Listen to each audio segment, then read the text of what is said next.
Hello everyone, this is Boy King Killa, and welcome to another episode of Crappypasta Storytime. Well, not really that, but just reading another Crappypasta for the month. Today we are looking at a very interesting one from a source that you wouldn't expect. And this story is called Pac-Man, so let's sit down, relax, get some of our big yellow pills, and gobble up a few ghosts. The trip was all on schedule, and everything had gone according to plan. Ben, Peter, Isaac, Cameron, and Paul all sat at the control deck of the ship, looking over the controls to check that all was normal. It was only a few weeks until they were scheduled to make contact on Alpha Centauri, as the ship's computer told them that all systems ran well. The five went to the dining area and got their dinners. About midway through, a low buzz could be heard in the back of the ship, the kind that usually meant power failure to one of the main components. A simple fix in the day and age, so Paul got out of his seat to check out. As he stood up, his head banged against a low lamp, creating a great sound and hurting a great deal. Paul grabbed a bottle of pills as he was leaving. The buzz became stronger and stronger as Paul got farther to the ship, higher and higher in pitch and more frequently. By the time Paul realized what component the failure had been in, it was too late to fix. The main airlock had failed. A tempest of sound and wind formed in the ship as all the air was being violently sucked out. It was a miracle that Paul was so near to the emergency personal assistance capsule, or PAC, as it was usually called. A sort of spacesuit which delivered all necessary substances to the human body in case they are needed for very long amounts of time. Paul grabbed and forced his way into the emergency cabinet, which had its own airlock. He got into the spacesuit quite slowly. It slowly dawned on him that he was now alone. There was no way that the others were still alive. He decided to take the spacesuit off and open the bottle of pills.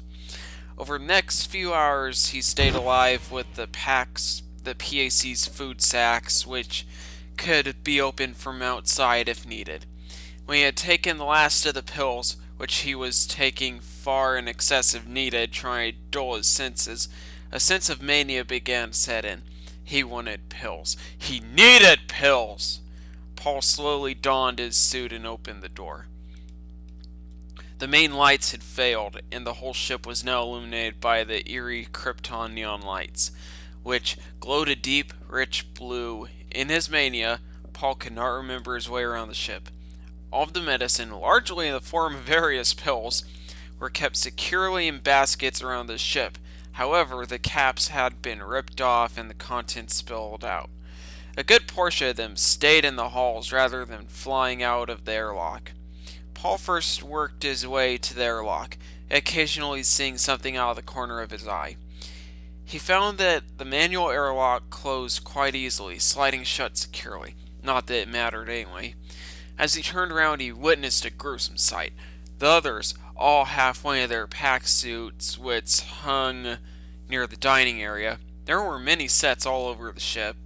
They were quite near death, but somehow kept alive by the PACs. They all approached Paul, and he ran, in search of more pills.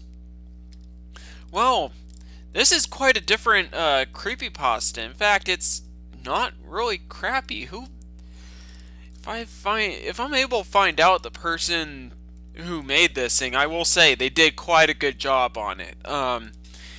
It left us with just enough to go by, but yet at the same time, it kind of provides a logical way that Pac-Man is actually a person who was sent up in space with a group of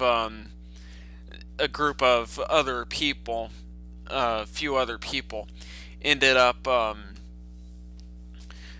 where he ended up overdosing on pills, and it's essentially all a big hallucination. I must admit, this one actually gets me quite interested in the theories on Pac-Man.